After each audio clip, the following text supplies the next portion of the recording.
everyone. It has been a wild couple of weeks for professional wrestling. Some of the biggest news I've seen possibly since the Attitude Era and the Monday Night Wars period, with a major name switching from AEW to WWE, and the return of the legendary Stone Cold Steve Austin to Wrestlemania. So there's a lot to unpack here, a lot to talk about. But before I dive into all of that and all the other craziness going on in pro wrestling, this has been... I'm trying to think of the last time I did this, but I will be posting a video tomorrow. So you're going to be getting 2 videos from me back to back. And this one is going to be completely unrelated to anything I'm talking about in this video, but is going to be a special announcement regarding a special project, which I believe I've mentioned a couple of times in previous videos. This is a project that I've been working on for almost a year now. It's been a long time in the making, and it is now nearing completion. I think now is the time to let you guys in on what I've been working on and what the next steps are and where everything will go from there. So I'm very excited to talk about it, to finally open up about what I've been working on and what I've been doing. And it's been a long undertaking, but it's been a lot of fun too, and I'm excited to talk about it. It's nothing major. I'm not running for president or anything like that, but it's something kind of cool that when I told somebody else about it, and he was a little surprised by it. So I don't know. We'll see. But before going into wrestling, I guess I should talk about the Super Bowl. We're over a week removed from it, but I might as well talk about it. First of all, congratulations to the LA Rams. They won the game in LA, second year in a row that the home team has won in their home stadium in the Super Bowl, and I'm sure any conspiracy theorists will completely run wild with that. I was very happy for Matthew Stafford, although I'm sure if you're a Detroit fan, you've got to be absolutely sick. Looking at that, he was with you for 12 years, and his first year outside of the team, he wins the Super Bowl. That is insane. Absolutely crazy.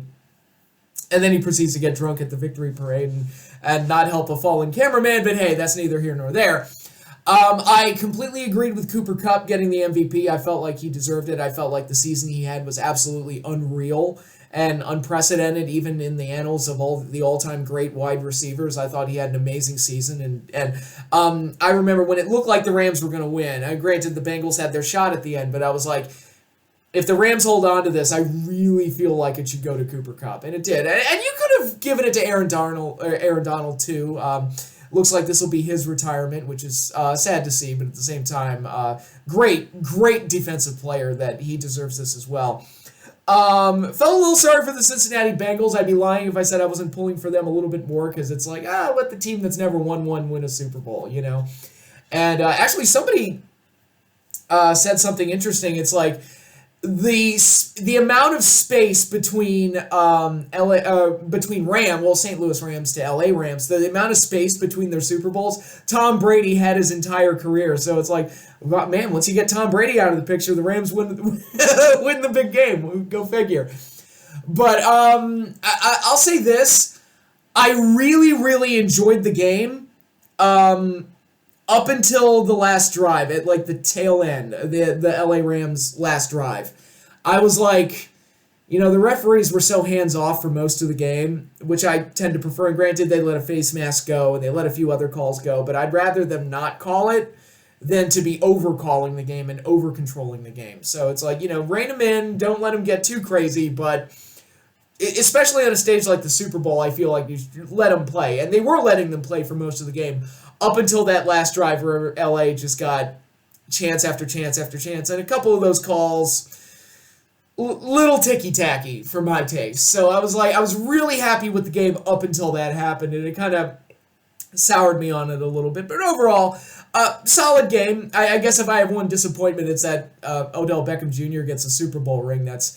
I love that he started crying on the sidelines, because it was like, he's acting like he's been with this team for years. He just came onto the team. A team that was already really good and had Cooper Kupp, as a complete baller at this point. And he went to a team that was already good, already playoff caliber, and then he just gets to go to a Super Bowl team after, he ruined us, the New York Giants. He ruined Cleveland, and because he's a bit of a hothead and a crazy person, and maybe he's mellowed out, I don't know, but And when I saw him crying on the sideline, I'm like, really, dude? It's like you just got here, you know? But in any case, congratulations to the LA Rams for what was an overall pretty good game. And I guess I should talk about the halftime show. A lot of other people were. For me, it was a total nostalgia act for a lot of people. I listened to all the songs they were playing and all these hip-hop artists were playing, and I was like, this sounds like the soundtrack of my high school years. I hated my high school years, so it was not good memories that were flushing to me, but it was also like, it was all right. I mean, it was a bunch of old people doing their greatest hits, and to that end, I thought it was fine. I thought the set was really cool. They're looking a little older. 50 Cent looking more like $1.50 these days, but it was fine for what it was. I've seen much worse Super Bowl halftime shows. Justin Timberlake, I'm looking at you. For a genre of music that I'm not overly fond of, I thought it was fun. It was fun and fine, and it's like, some of these guys are over-the-top, cartoonish personalities anyway, so it was just fun to kind of see them do their thing, and, it was what it was. I didn't love it, didn't hate it. Some people felt very strongly one way or the other, but I was like, it wasn't the worst halftime show, it wasn't the best. The best halftime show of all time will always be Jennifer Lopez and Shakira for obvious reasons that I shouldn't have to explain. But in any case, those are my thoughts on the Super Bowl, and now I look ahead to next season where my team, the New York Giants, has to basically rebuild again from the ground up, and we will see how that goes. Oh, God in heaven. All right, so let's get into the wrestling news, and I guess I better talk about the big one, the big shot fired in the AEW WWE conflict. Cody, one of the founders of AEW, is going to WWE. Now, I will say this. I mean, this, on the surface, it looks very bad for AEW because it's like he was one of the founding guys. He was kind of like the heart and soul of the brand. You know, that match he had with Dustin, I still say is the best match in AEW history. And he was kind of like the forceful one in the Elite that was like pushing AEW is the future. AEW is going to be the current state of professional wrestling and all that. And, in the last year or so especially, Cody's become very limiting creatively, to say the least. He can't go for the AEW championship because he lost that match to Jericho, which they could always renege on that, but I respected them for keeping the stakes intact and not going back on that. He never won the title, never went for the title again. I'm like, okay, at least they kept that promise. So it's like there were actual consequences to that match that they actually stayed with, which nobody in wrestling ever stays to. So I'll give him credit for that.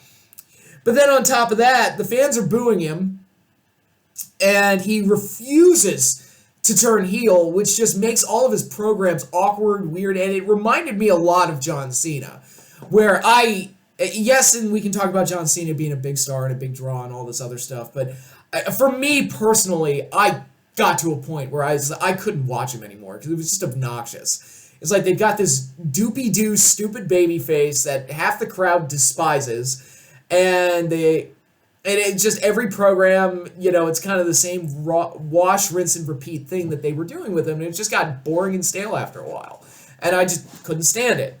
And Cody was getting into that same pattern where it's like, he's ultimately going to win in the end, no matter what the program is. And granted, I give Cody credit. I think he's one of the better performers out there today, and I think you look at what he did with Brody Lee and what he did with Darby Allin, what he did with MJF, what he did with Sammy Guevara, what he did with Malachi Black and helping to put them over and getting them established as stars. I think if you look at Sammy Guevara, especially Darby Allin, and especially MJF, their careers would be lesser had they not done the things that they had done with Cody Rhodes. And I really do appreciate Cody as a talent. However, when most of the crowd is booing the fuck out of you, and you just are completely blind, deaf, and dumb and stubborn about turning heel, it's like, guys, it's making the show lesser when you do that, and it limits what you can do creatively. Whereas, like, if I was getting those kind of reactions, I don't know what it is. I'm not a wrestler. I've never been trained to be a wrestler. I have no desire to be a wrestler. But if it were me and I was getting those reactions, I'd run with it. I'd be like, great, they're reacting to me. We can make some money with this. I can be the most hated heel in the world. It'd be great. And but they didn't do anything with that, so it was just kind of like, okay, this is kind of awful. And then he broke away from the elite, and now we don't know exactly what happened behind the scenes, but clearly it's obvious to me that there was some kind of a divide between Cody at the very least the Bucks. There was something happened there that split them up, because when they all came in, the elite was like this. They were all tight, they were involved together and doing everything. And then inexplicably Cody was gone from the elite. And then he couldn't interact with any of them. So it's like, all right, so he can't work with Omega, he can't work with the Bucks, he can't work with all these other guys. And there's something that went on behind the scenes. But whatever it was, Cody can't work with those guys anymore because there's some kind of professional element there. So it's like, all right, so he can't work with the elite. He can't go for the title. He refuses to turn heel. What the fuck do you do with him? So he was very limited creatively. And again, I don't know exactly what was said behind the scenes. I don't know what exactly the issues were. But, I mean, Cody's career, in my opinion, was kind of nosediving because and not because he's not a talented worker and not because he doesn't put forth 110% effort, but because it's like, what are you adding to the show when the crowd hates you and you just refuse to do anything about it?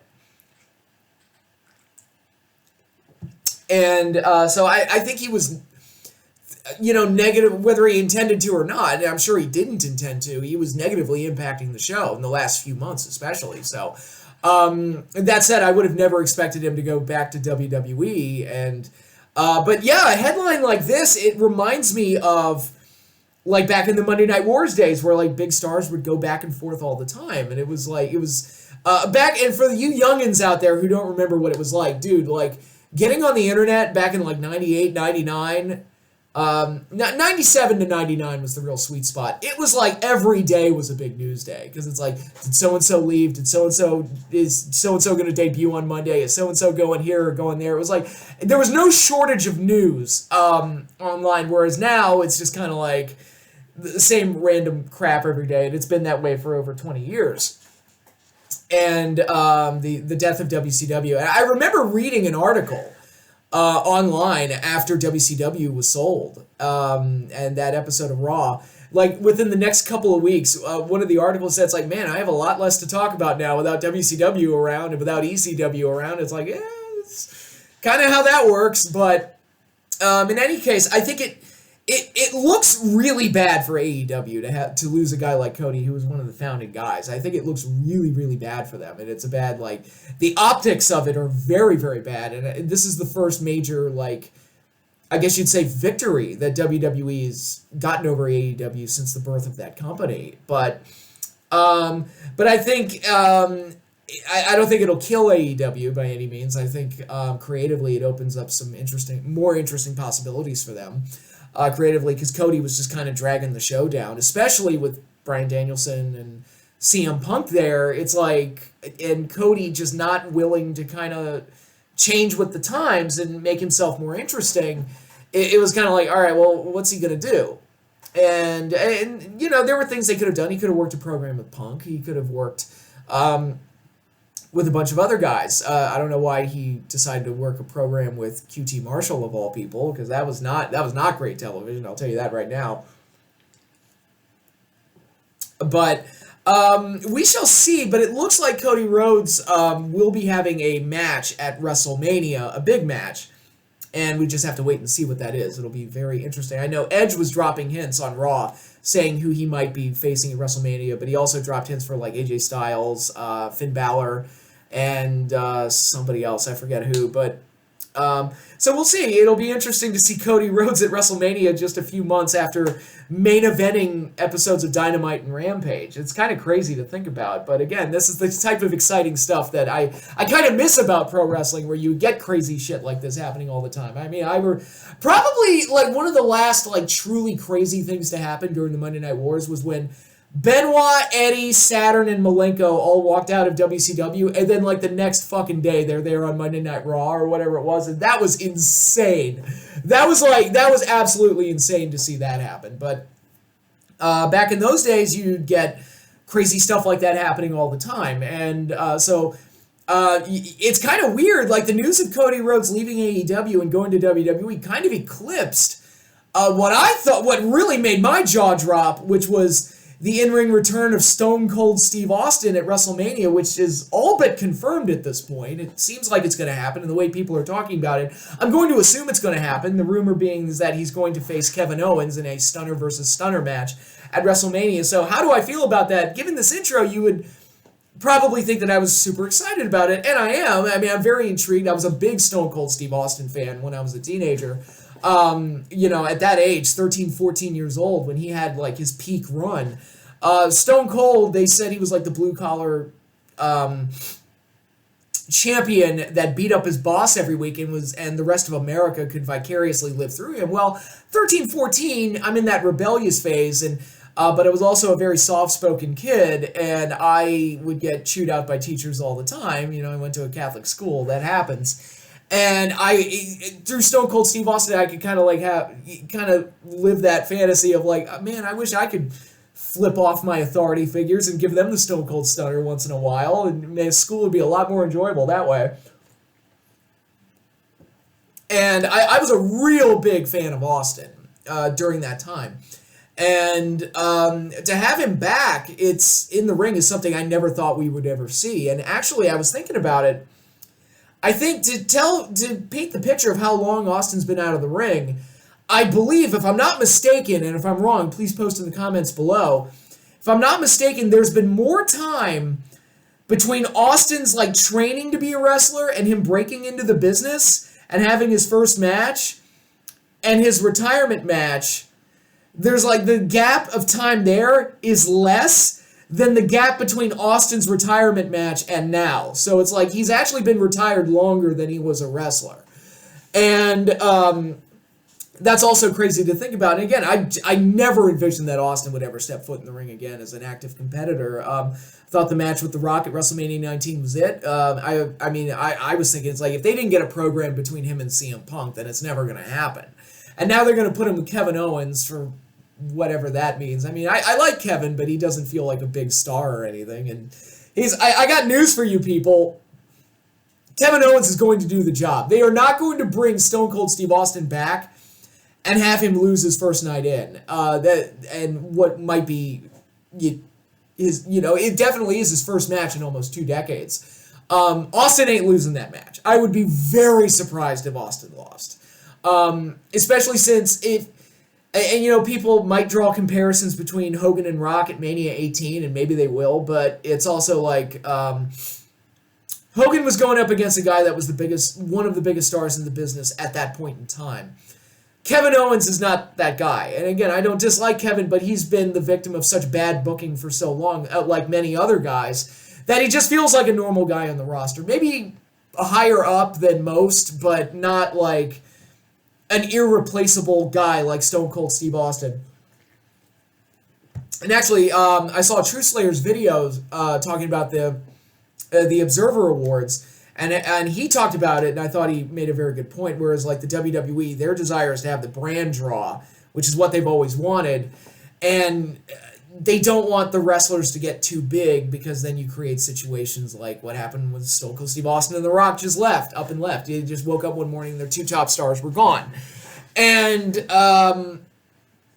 they don't want to have those situations anymore, so they deliberately keep people down and keep them at a certain level so they can't like outdraw the brand of the WWE. But what you get is a bunch of situations where a bunch of guys, get chances, but then they get the rug pulled out from under them, and their momentum feels halted, and they have to rely on part-timers to generate any kind of buzz. They have to rely on the past constantly. And I've said, it's like, look, it's going to get to a point where sooner or later, the Goldbergs and the Austins and the Undertakers and the Triple H's and those guys, you're not going to be able to rely on them forever. That is a thing that's eventually you're going to get to that point where you can't rely on them forever. Then what are you going to do? Because you have, at this point, 2 generations or 2 decades worth of talents who have been mishandled, misused, and didn't strike the iron when it was hot. And That's just how it is. It's just been a messy situation for almost 2 decades. And, so it's like this constant cycle with the WWE where, yeah, I'm excited to see Austin back in the ring. But once that's done, like, I'm not going to go back to watching WWE every week. That's not going to happen. I haven't watched WWE regularly for a couple years now. It's not going to happen. I've got other things to do. I've got other things to watch. I'm more interested in watching.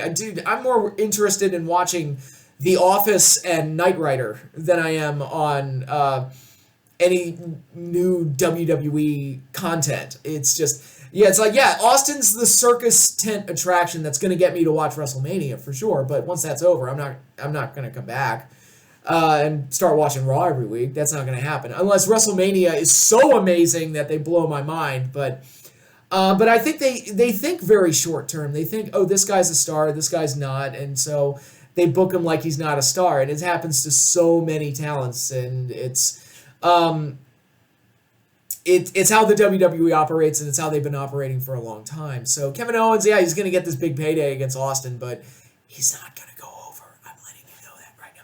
I would be shocked if Owens went over, to be perfectly honest. And yeah, and again, the mindset's going to be, it's like, send the fans home happy. Austin has to go over, which makes sense. And now my solution to that would be, it's like, hey, I've got an idea. Instead of doing Austin and Owens one-on-one, why not do Austin and Owens as a tag team? And they can beat up the tag team. You still get Austin's in-ring return and the excitement that comes along with that. He doesn't have to do as much because it's a tag match, and Owens gets the rub from Steve Austin. Maybe we can make something out of Kevin Owens. That would be my idea. But for whatever it is, I am intrigued by Austin's return. It should be very interesting, and we'll see how it goes from there. And other big news, Undertaker's going into the Hall of Fame to the surprise of absolutely no one. I mean, if anybody deserves to be in the Hall of Fame, it's The Undertaker. And maybe I'll do something related to The Undertaker as we get closer to WrestleMania video-wise. Because it's, for years I was really hard on Undertaker because I didn't like that he went over Punk in 2009 and basically ruined SmackDown. I didn't like a lot of his recent WrestleMania matches. I felt like he should have hanged up the boots long before he did. And I was kind of down on him, but now that he is, it looks like he's retired for good. I can finally, it's kind of like what I've always said about The Simpsons, where it's like, I like to talk about the good old days with The Simpsons and the great stuff that they did. This is, people call it zombie Simpsons, the zombie version of the show that's out there now. It's like, I don't want to talk about it. I just want the show to go away so we can fully appreciate the great stuff that The Simpsons did. And I kind of felt that way about Taker for a long time. I was like, can you just retire so we can talk about how great you were? And kind of schmooze all over you. And granted, I admit, I was in the minority. Not a lot of people felt that way about Taker that I did. But now that he's retired and he's getting his Hall of Fame bump, I would even consider making him the only person in the class this year. Make him the first solo Hall of Fame class since Andre the Giant, the original Hall of Famer in 93. So that would be pretty interesting. And Undertaker, it's like, you want to talk about a guy that's just been there for so much and for so long, for so many different eras, so many great programs, great matches, great stuff, and all centered around what is, for many people, the greatest wrestling gimmick of all time.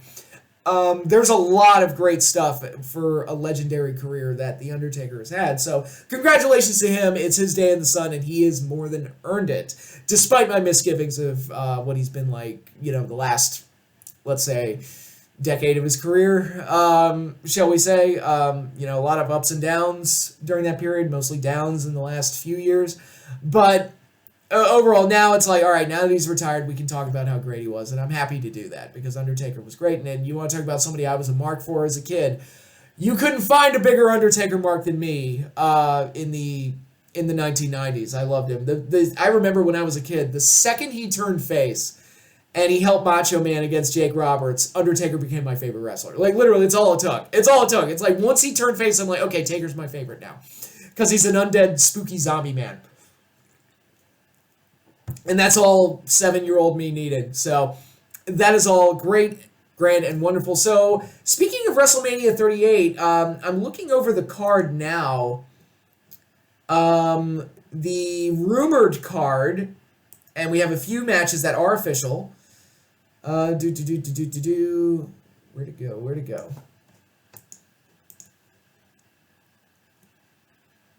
Here we go. Okay. Okay, rumored card. Okay, these are the official matches that we have so far. Becky Lynch versus Bianca Belair for the Raw Women's title, and for the SmackDown Women's title is Charlotte Flair versus Ronda Rousey. Now, when Rousey won the Royal Rumble, I immediately thought, okay, it's going to be Rousey and Becky at WrestleMania. It has to be to do that big match. That's not what they're doing. I'm a little disappointed in that. I feel like that's a drop ball on WWE's part. And because I've seen Charlotte and Ronda. I've seen that match. And the interesting story to tell would be Ronda goes after the one that beat her at WrestleMania, Becky Lynch. But she took the titles from her without actually beating her. And with that kind of wonky finish or whatever. So it was... to me, there was a natural story to tell there, and they didn't take it. And Charlotte, at this point, is so thoroughly under... She's the Cody Rhodes of WWE Women's Wrestling, where it's like, look, it's not that you're not talented. That's not the problem. The problem is you do the same thing over and over again, and I'm bored with it. And that's the problem. And you're not willing to evolve or change. And so I feel like that's a misstep. And like I said, you got Becky and Bianca in a rematch from the SummerSlam squash match at WrestleMania, which I guess isn't the worst thing in the world to follow up on that. I didn't know, again, I haven't been watching, so I don't know what they've done with Bianca in that time. She was one of those ones, when I saw her come out at the Rumble, I was like, oh yeah, I forgot, she was there, wasn't she? And it was just, I don't know, like Bianca felt like someone who was like, really getting over, really getting hot, had the big Mania match against Sasha, and then they immediately like went cold on her. And it's kind of like, I don't know what she's doing now. I don't know what the deal is with Bianca, but it's I don't know. This just feels like a weird match. Now, I know the rumor is that it's going to be Roman Reigns versus The Rock at the next WrestleMania, and it's going to be Becky versus Ronda at the next WrestleMania as well. And I'm like, okay, that's all well and good, but you're saving... I'm all for saving matches for bigger stages. I'm fine with that, but... You're at the expense of the present. It's like, look, we've got WrestleMania coming up, and the matches you've set up don't really intrigue me all that much, and don't have that interesting of a story behind them. Make me go, ooh, wow, I want to see that. These just kind of feel like fairly typical matches, and one of them involves Ronda Rousey. But her and Charlotte, I've seen that match, so it's like I don't really care.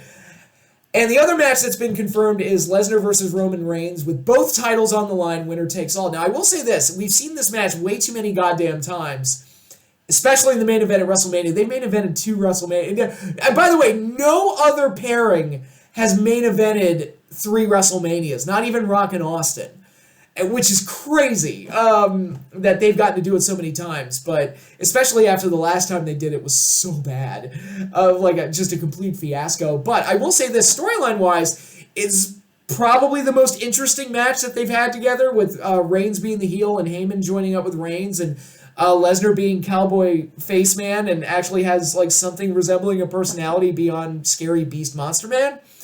And it's like, okay, they've got something going here, and I'm glad that both titles are involved. And I didn't see Elimination Chamber. I didn't care. I had nothing to see here. Goldberg, and Goldberg's another one that needs to retire, because it's like, dude, you should have walked away at WrestleMania 33. That was your chance. You should have walked away. And now it's just this repetitive bullshit that we see all the time, and I'm bored with it every time Goldberg comes back. And it's like, dude, I'm a Goldberg mark. I'm a big one. I was a huge Goldberg fan as a teenager, and you're kind of overstaying your welcome here. Just saying. But I am glad that both titles are on the line in this match, because I'm sick to death of having 2 brand champions. I'm sick to death of every time they do it. I just get sick and tired of it. And then when they unify the titles, I'm like, thank God. Because I had this conversation with my fiance. She asked me who the champion was, and I had to go on this whole diatribe about, well, there's the Raw champion and a SmackDown champion. And literally like 3 sentences in, she was completely confused by what I was saying. She was like, why do they have so many belts? I'm like, these are the questions. I don't know why they have so many belts, but that's the way it is. So I'm glad it's title for title. No double champion bullshit. None of that. That's great. No more treating a world title like it's the Intercontinental title. We're fine. I'm glad. That's great. I think of the 3 confirmed matches, I think it's the most interesting one. We'll see how it goes. And then we've got the rumored matches: Stone Cold Steve Austin versus Kevin Owens. Talked about that one. Drew McIntyre versus Happy Corbin. I have no idea what's going on there. I can't say I'm overly interested in either guy. Drew McIntyre, he's another one of those guys where it's like, I've been told by many people on the internet how great he is, and I'm like, he's fine. He's fine. He's you know, he's fine. Like, there's nothing wrong with him necessarily, but every time they try to make him into a big star, I'm like, really? That's the guy you pick to beat Brock Lesnar? Okay. That's cool, I guess.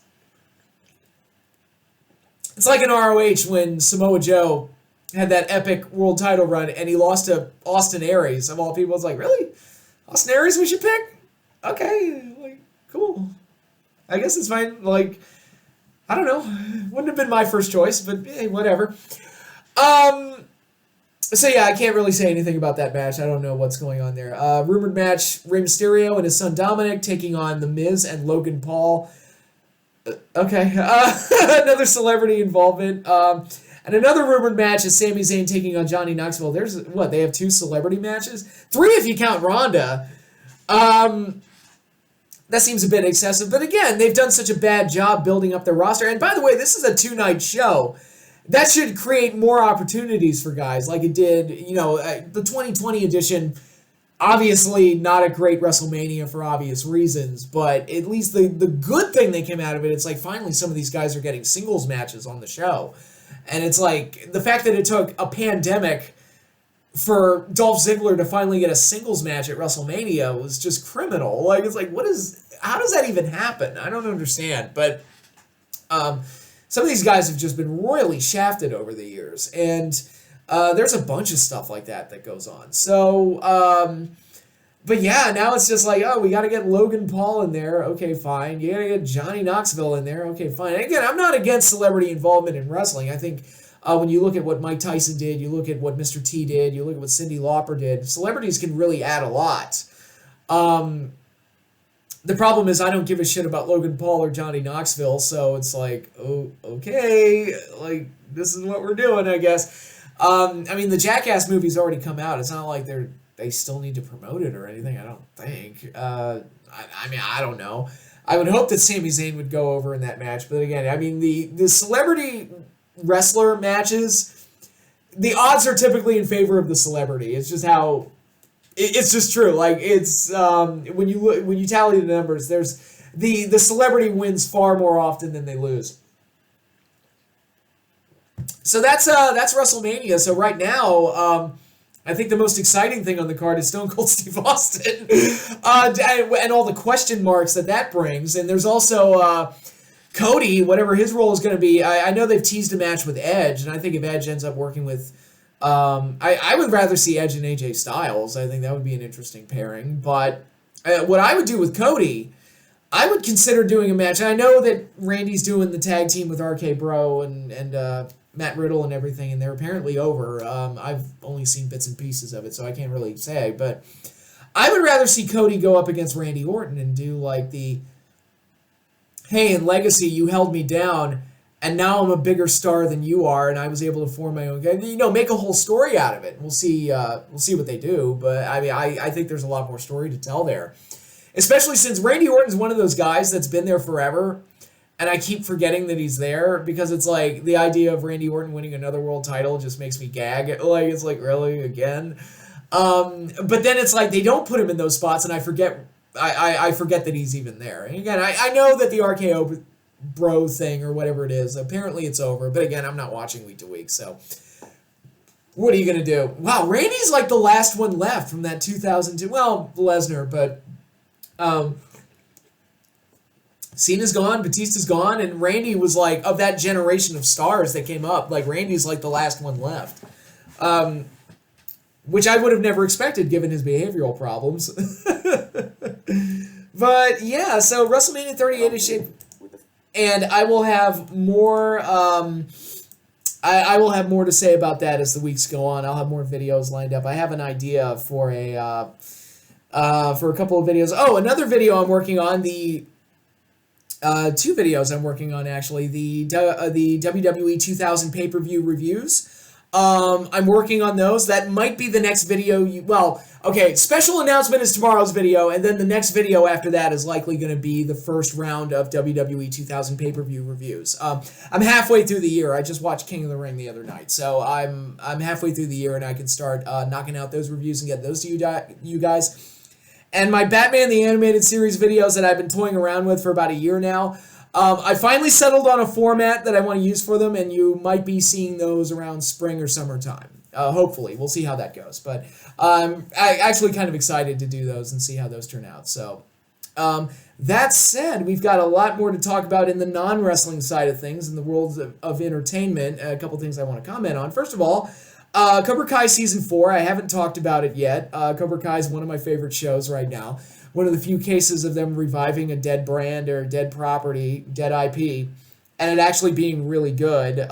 Yes, it's cheesy in places, but I kind of like the cheese. It feels like something that could have been made in the 80s, which I really, really like it. And just when I think they're running out of steam and they can't possibly go in any more directions, they end on this amazing cliffhanger that makes me excited for Season 5. It's like, well, shit, I gotta see what happens now. And it really is like, oh my god, Cobra Kai might be the best show out there right now, especially when it comes to this habit of like bringing old properties back. And I've got more to say about that in a little bit. But I actually considered making a video about this, and I didn't get around to it, so I'll just say it here.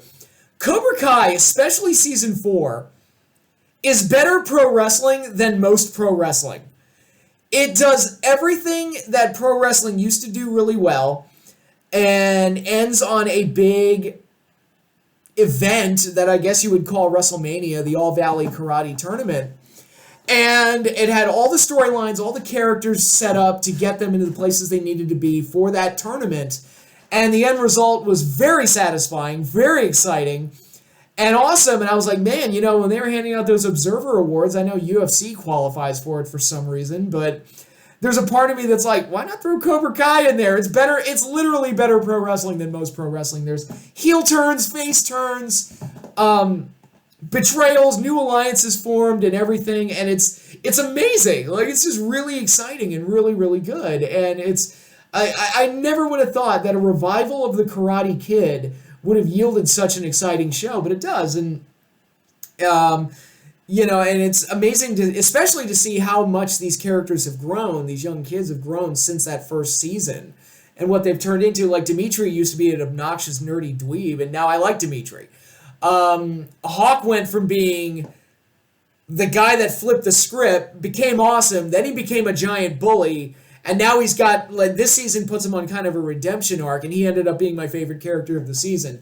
Robbie's had a lot of twists and turns, and Miguel has grown and developed over the course of 4 seasons. And it's been wonderful to see. I think Cobra Kai is a wonderful, wonderful show, and I cannot wait for Season 5. And I can't say that about a lot of other shows that are out there now. So congratulations to everybody involved in Cobra Kai. It's wonderful. Absolutely wonderful. I also saw the recent Guillermo del Toro film, dropped on HBO Max, Nightmare Alley, starring Bradley Cooper and a bunch of other talented actors. Cate Blanchett is in it, Toni Collette is in it, Willem Dafoe is in it, but basically it's Guillermo del Toro's take on like a noir kind of story, and it involves a man who's a bit of a swindler and a bit of a con artist, and his experiences surviving in the world in the 1940s during that time period. And overall, I thought the movie was really good, and I think the performances are very, very strong, especially Bradley Cooper. I thought he was great. And the more I see from him, the more I'm like, man, this dude's one of the better actors out there today. He's amazing. I thought he was superb in this. My only knock is that I felt the movie was about half an hour too long. You could have told the same story more concisely and gotten the points across and done everything in a more concise way, because it does drag a little bit in places. Because it's not a shoot-'em-up action movie, and it's not one of those. It's a dialogue-driven, performance-driven drama, period piece. That's actually a remake. I've never seen the original film, but it is a remake. And like I said, superbly acted all around. But there's a couple of scenes that maybe would go on a little too long, and you could have cut like half an hour out of it, I feel. But overall, I thought it was a pretty good movie, and I enjoyed it. And again, if you appreciate strong performances and kind of a unique, offbeat kind of style and a movie featuring a really strong cast, I think it's worth a look. I thought it was very good. Now, we've got a couple of announcements of new shows that are coming to streaming services, some that I'm very excited about, some that I am not. And I will explain why I feel the way I do right now. First of all, He-Man and the Masters of the Universe, the CGI series, Season 2, is coming very soon to Netflix. The trailer dropped. It looks like they're going to be introducing a bunch of different characters like Stratos and Man-E-Faces and the Snake Men and various other things. And, it's funny because I felt like I was worried that it wasn't going to get a Season 2 because Masters of the Universe Revelations was so bad that I truthfully believe that a lot of He-Man fans skipped out on the CGI series because they were so angry about Revelations. And I explained this when I talked about it in my video review. It's like, look, on paper, Revelation should be the better show. It has an art style that I prefer. It looks like the classic toy line and more like the classic show, but updated. The voice cast was amazing. This one, it's the more adult show because it has cursing and violence in it. On paper, that's the show I should prefer. And I hated the first 5 episodes so much that I didn't even bother watching the second half because I was so mad. And I was so mad, I almost skipped out on the CGI series.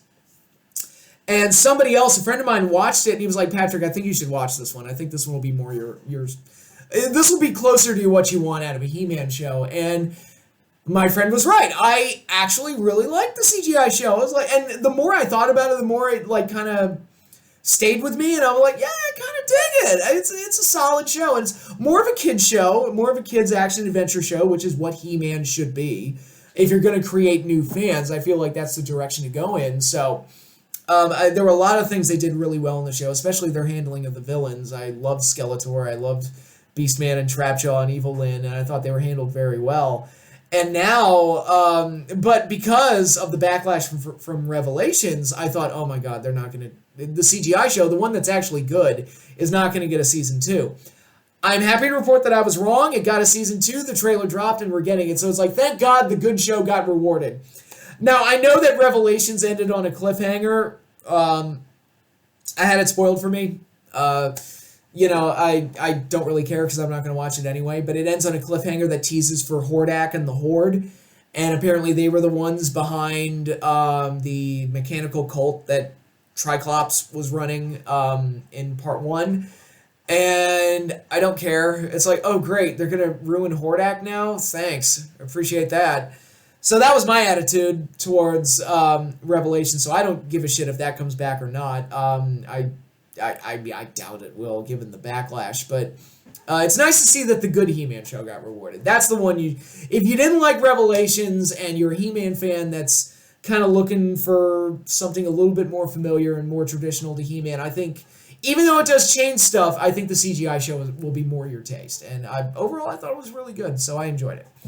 And then I got this announcement that kind of took me by surprise and actually impacted my special project in a small way.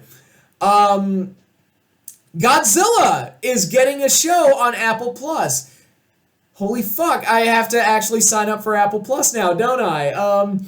Yeah, and it's like, I've walked away, and I'm going to elaborate more in a little bit, but I've walked away from most, like, returns of old IPs and things that I loved as a kid because I've seen so many of them get mishandled to the point where it's like, the idea of a new Matrix movie or a new Ghostbusters movie held absolutely no interest for me. I was like, nope, I'm done. I don't care. I'm out. I'm out.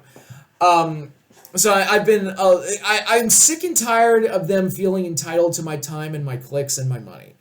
And so I'm not going to just straight up give it to them. So if I watch something that's based on something I used to watch, it better get really good word of mouth. And that's my attitude towards it.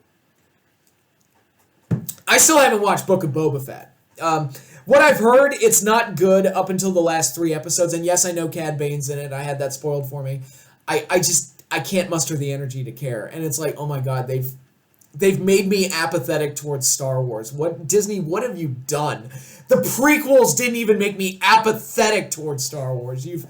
Oh my god, you people. But yes, Godzilla is getting a new series on Apple Plus. So, all I know so far is that it's supposed to be live action, which, Godzilla is going to be CGI, but going to be live action, and it's going to be set in the continuity of the MonsterVerse, which means that it's going to be the same Godzilla that we saw in Godzilla 2014, Godzilla King of the Monsters, and Godzilla vs. Kong. So, that's intriguing to me. I'm excited about that. I'm still waiting for an announcement on Singular Point Season 2. It's like, I know that Singular Point wasn't everybody's cup of tea, but it did end on a pretty cool teaser that I want to see get resolved, so hopefully that happens. But for right now, it's like, oh man, a Godzilla series on Apple Plus, that's pretty cool. I kind of want to watch it. And why am I giving Godzilla my time and attention when I've pretty much rejected everything else? It's because Godzilla hasn't disappointed me to a point where I hated being a fan of the thing. And granted, yeah, there have been Godzilla projects in recent years that haven't been great. The anime trilogy wasn't as good as it could have been, but it was never bad in a way that made me, resent myself for being a fan in the first place. Star Wars did that. He-Man and the Masters of the Universe Revelations did that. It made me, it's like, God damn, I wish I wasn't a fan of this. WWE's been doing it for 20 years, making me regret being a fan of this stuff. So it's like, Godzilla's never done that. Godzilla's been fairly consistent at giving me what I want. So even though the anime trilogy wasn't as good as it could have been, I enjoyed Godzilla King of the Monsters. I enjoyed Godzilla vs. Kong. And even though Singular Point wasn't as good as it could have been, it's still like, the monster stuff was cool. I'll give it, and that's the problem with Singular Point. The monster stuff is amazing. The human stuff with the technobabble and the constant exposition, not so much. That's the problem, but it is what it is. And but yeah, I'm excited. I want to see. Hopefully, it goes well, and hopefully, we hear more in the coming months. But I'll be very excited to see where this goes, and I'm happy to see the MonsterVerse continuing because And granted, I think Godzilla vs. Kong could have been a good ending. You build up your 2 stars, then they finally have their fight, and then the fight's over, and they go their separate ways. And it's like, okay, I mean, you could put a little the end on the end of that, and it'd be fine. But I and many other fans wanted the MonsterVerse to continue, and it looks like we're getting our wish. So it's like, okay, that's cool. I'm down. Let's do this. So yeah, Apple Plus, you're gonna get a subscription for at least a month from me just to see the Godzilla show. But 2 reboots that I am not excited about are Futurama, which is being brought back to Hulu, and Lord of the Rings, the Rings of Power show that's pissed everyone off and is going to be on Amazon Prime. I'll start with Futurama and talk about that one. I actually just recently rewatched Futurama. It's a terrific show. I think it's a great show. If you haven't seen it, do yourself a favor, go check it out. I think it's wonderful. It's funny, it's creative, it's weird, and at times it's very emotional and hits close to home. I know a lot of people rose a stink about they're doing Futurama again and they're bringing back almost all of the original cast except arguably the most important member. John DiMaggio is the voice of Bender. It's like, how can you bring back Futurama without DiMaggio as Bender? That's like, how can you do that? If you can't, to me, it's almost like if you can't get Bender or Billy West, if one of those 2 dropped out, then you might as well just do a whole new cast. That's kind of how I feel about it. It's like, just do a whole new cast at that point if you can't get both of them. Because they were the 2 that really held that show together, I feel like. And also, I got Tress MacNeille, also low-key very important, and Maurice LaMarche, low-key very important to that show. But Billy West and John DiMaggio, I felt like, were kind of the heart that made the show special, I feel like. So they're doing it without him, and I know a lot of people were upset about that, but I heard they were bringing it back, and I immediately was like, I'm out. We're out, we're done, I'm not watching it. And that was before, all I saw was the headline. It's like, they're bringing Futurama back, and I said, absolutely not, and here's why. It has nothing to do with anything outside of the fact that Futurama had its run, it had 7 seasons, and it had 4 finales. It got canceled from Fox, and it did the episode with the robot devil's hands. That was a sweet ending. They did the 4 direct-to-video movies, and the 4th movie had a very satisfying ending. Then they did the one episode where Fry and Leela get a readout of their future as given to them by Bender. That was a sweet ending. And then we got the for realsies this time, this is the ending where Fry and Leela get married and time stops and they kind of spend all their years together in a frozen planet Earth. And then, they do the whole, like, let's go around and do it all over again as they get a special restart. And very satisfying and heartfelt finale. So it was... the show's been done. Like, I feel like, look, I'm not sitting here craving more Futurama. It's done. It's good. We're good. I'm good. I can move on. I don't need more Futurama. And that's just kind of, and a lot of these things that keep getting brought back, it's like, but why though? We're fine. Like, Futurama had its ending. It's had multiple endings, and the last one was arguably its best one, so let it be. Just stop digging up corpses. Just let it be and just stop it. And I have very little faith that they'll be able to recapture the magic yet again in bringing Futurama back. It's, who knows, maybe I'm wrong, but it's one thing that's like, and it comes entirely from the fact that it's like, I've had my fill. And I'm good. It'd be like if, the comparison I'm thinking about would be like if Duckman came back. And I know a lot of people don't remember Duckman. I do. I was one of maybe 10 people that watched it religiously back when it was first out. A show that was way ahead of its time. If that show had been on Adult Swim, it would have been a legendary series that would have gotten all of the praise. But because it was on the USA Network in the mid-90s, when everybody was trying to come up with their own version of The Simpsons, it kind of got forgotten. But even as big of a show, as big a fan as I am of that show, it had 4 seasons. It's not like it got shafted. It's not like it only got 1 season and then you never heard from it again. It got 4 seasons. And its finale was a gigantic middle finger, which I thought was super funny. So it's like, why undo that? So if they came out and they said, let's bring Duckman back, I'd be like, but why? The show had its run. I'd rather just put Duckman on one of the streaming services, because as far as I know, it's not on any of them. Might be on Paramount Plus. I'm not sure. I haven't checked. But there's no reason to bring it back. It's had its run. It's good. Just make sure that I have access to the old show, and then we'll be fine. Like, I don't care if you making more is not what I want. Just give me access to the old show so I can watch it whenever I want. And that's also how I feel about the new Lord of the Rings series on Amazon Prime, The Rings of Power. Now, I know there's been a lot of talk about Amazon's phony marketing for the show and the diversity stuff that's got everybody riled up online. And I'll throw my 2 cents in there. When it comes to diversity, when they use that as the main selling point, that is a bad sign, because it means that they don't have faith in the writing. And that I've seen it happen over and over and over and over again, where it's just like, when they try to shame you into watching something, you're a bad person who doesn't want diversity if you don't watch the show. I'm like, okay, so the show's crap. That's basically what you're admitting to me, is that the show's crap. But even if, let's remove that from the discussion entirely, and I'm going to say a similar thing to what I said about Futurama. Me comparing Tolkien's work to Futurama. Very weird. But you look at, when I look at the world of Middle-earth, and I look at the stories that came from Middle-earth, Tolkien's writings, I've read the Silmarillion, I've read the Hobbit, I've read all 3 Lord of the Rings books, and I've seen the Rankin Bass Hobbit movie, which I adore. It's one of my favorite animated movies. I've seen the Ralph Bakshi Lord of the Rings movie, which, if you want a good laugh, go check that one out. It's not great. it's not great.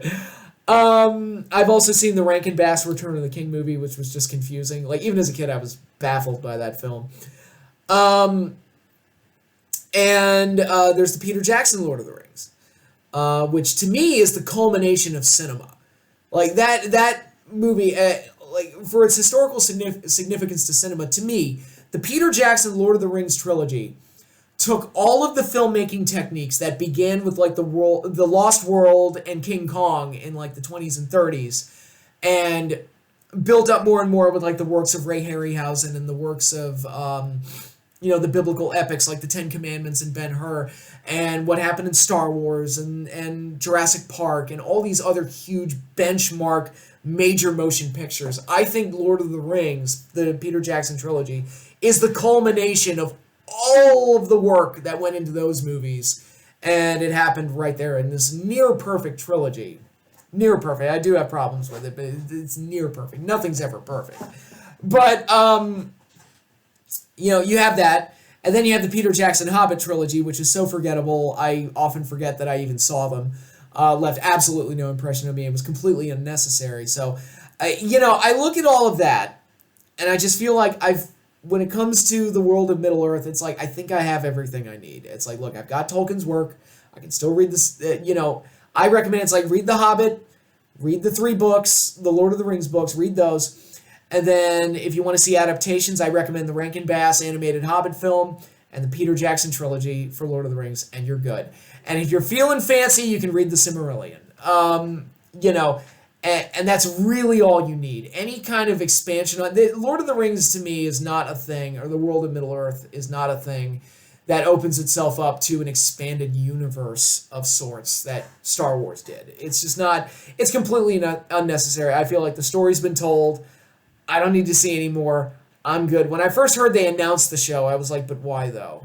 But why? It's so unnecessary. And I personally don't care. I just don't care. And it's like, dude, I'd rather just rewatch the trilogy, to be honest with you. I've got the theatrical cut. I've got the extended cuts. I'm good. It's all I need. I'm good. I might just reread the book again. Who knows? We'll see. But that's how I feel about all of that. So I rambled on for long enough. This was a massive video and a massive undertaking. Thank you, everybody, for watching. Like I said, I am going to have a special announcement video tomorrow regarding a special project that I've been working on and the next steps involved in making that project come to light. So we'll see how all that goes. But that is all I have for you now. Thanks again, everybody, for watching, and I will see you all later.